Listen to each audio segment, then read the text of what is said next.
नमस्कार दोस्तों, मैं लोचन यादव आपके अपने YouTube चैनल लोचन यादव ऑफिशियल पे आपका स्वागत करता हूं। आज हम बात करेंगे बैंक अगर रिकवरी एजेंट्स अगर आपके फ्रेंड रिलेटिव या फिर आपके ऑफिस में फोन करते हैं तो आपको क्या करना चाहिए। अगर आपने लोन की ईएमआई डिफॉल्ट हो गई है या फिर आप लोन नहीं भर पा रहे हैं तो क्या बैंक एनबीएफसी कंपनियां आपके मान सम्मान को ठेस पहुंचा सकती हैं, क्या आपकी प्राइवेसी को भंग कर सकती हैं।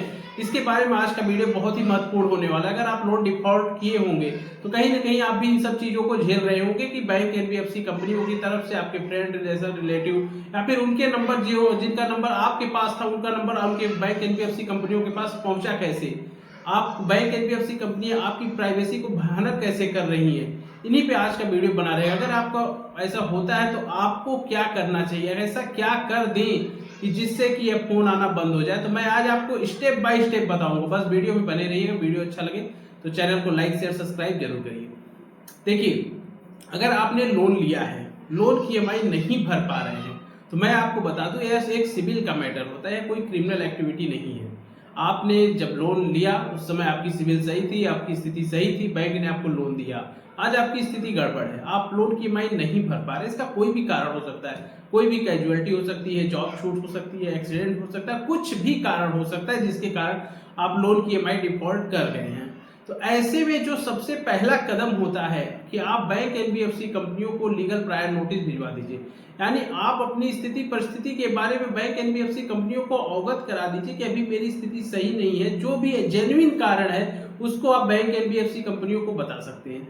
और यह चीज वर्बली ना हो कि नहीं मैंने बैंक एनबीएफसी कंपनी के मैनेजर से बात किया, स्टाफ से बात किया, नहीं, इसको आप रिटन में भेजिए और लीगल प्रायर नोटिस में इन सब चीजों को मेंशन करके आप बैंक एनबीएफसी कंपनियों को स्पीड पोस्ट कर दीजिए या फिर मेल के माध्यम से भेजिए। जो भी भेजिए उसका रिकॉर्ड जरूर रखिए और कोशिश करिए कि किसी लीगल एक्सपर्ट या फिर एडवोकेट के माध्यम से लीगल प्रायर नोटिस भिजवाए जिससे बैंक एनबीएफसी कंपनी इस चीज को कंसीडर करे, क्योंकि लीगल प्रायर नोटिस आपकी जरूरत बन गई है।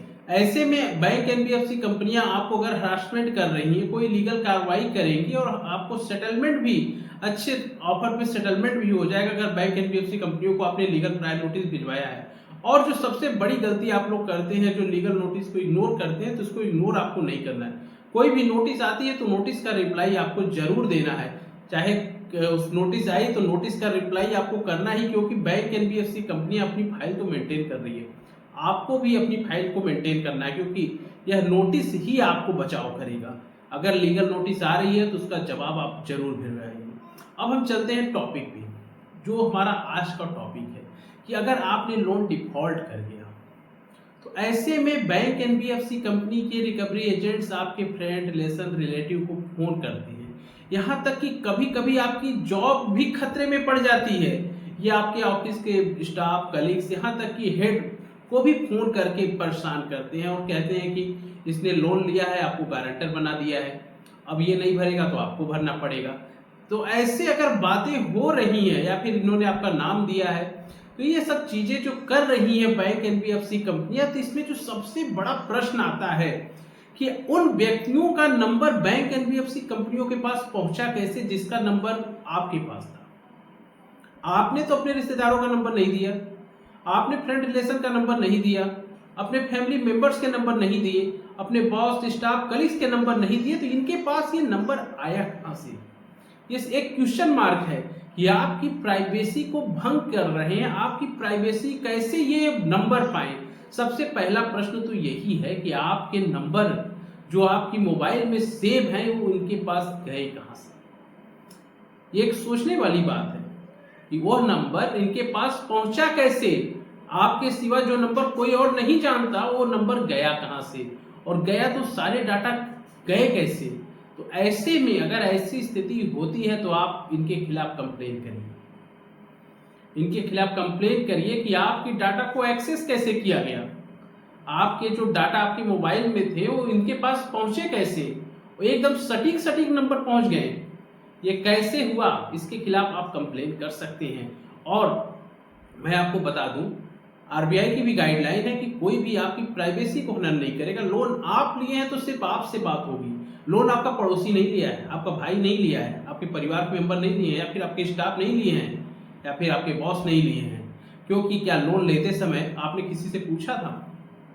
और ये ऐसे कहेंगे कि ये आपका नाम लिए, आप ये आपके नाम पे लोन ले लिए, ये आपको गारंटर बना दिए। ऐसे ऐसी बातें बोलते हैं। इन मूर्खों को ये नहीं मालूम है कि क्या होती है गारंटर। अब ऐसे में अगर ऐसी स्थिति आपके साथ होती है तो यह आपके मान सम्मान को एकदम खराब कर दे रहे हैं। यानी आप अपने मोहल्लों में आपको लग रहा है कि अब क्या करूं, क्योंकि या करके हो हल्ला, मान सम्मान को ठेस पहुंचाना किसी व्यक्ति के सामाजिक व्यक्तित्व को कोई हनन नहीं कर सकता है। आपने लोन लिया है, कोई क्राइम नहीं किया है। आपकी लोन, जब बैंक एनबीएफसी कंपनी आपको लोन दे रहा था तो उस समय उसकी स्थिति थी लोन भरने की। बीच में कोई भी कैजुअलिटी किसी के साथ हो सकती है, जॉब छूट सकती है, मेडिकल का इशू, घर में कोई परेशानी हो गया, बिजनेस ले लोन लिया, बिजनेस फेल हो गया। कोई लोन लेता है तो सोचता है कि मैं लोन को भर के अब एक अच्छा सिविल को बचाऊं, अपने सिविल पे काम करूं, ना कि मैं लोन डिफॉल्टर हो जाऊं। तो ऐसे में अगर होता है तो आप इनकी पुलिस में कंप्लेन करा सकते हैं, बैंक के खिलाफ मेल भी कर सकते हैं, बैंक से पूछ भी सकते हैं कि आपका यह व्यक्ति आया, इसने इस तरह की अभद्रता की, उसकी कंप्लेन कर सकते हैं, आरबीआई में भी कंप्लेन कर सकते हैं। आपको यह करना पड़ेगा, नहीं तो ये कॉल आना बंद हो जाए, बंद नहीं होगी। तो ऐसे में इनकी आप तुरंत कंप्लेन करिए, बिना कुछ सोचे समझे इनकी कंप्लेन कर दीजिए, जिससे कि आपके मान सम्मान का कोई हनन ना कर सके। अगर फोन आ रहा है तो आपको सख्त कदम उठाना पड़ेगा। इनकी कंप्लेन करिए, बैंक एनबीएफसी कंपनियों में कंप्लेन करिए, मेल करिए, उनके रिकॉर्डिंग कर लीजिए, उनकी फोटो खींच लीजिए, घर पे आते भद्रता करते उनकी रिकॉर्डिंग कर लीजिए। तो ये सब चीज़ें आपको करना पड़ेगा, करके आप उनकी कंप्लेन कर दीजिए, फोन आने बंद हो जाएंगे। इन्हीं के साथ हम आज का वीडियो समाप्त करते हैं। जय हिंद, जय भारत।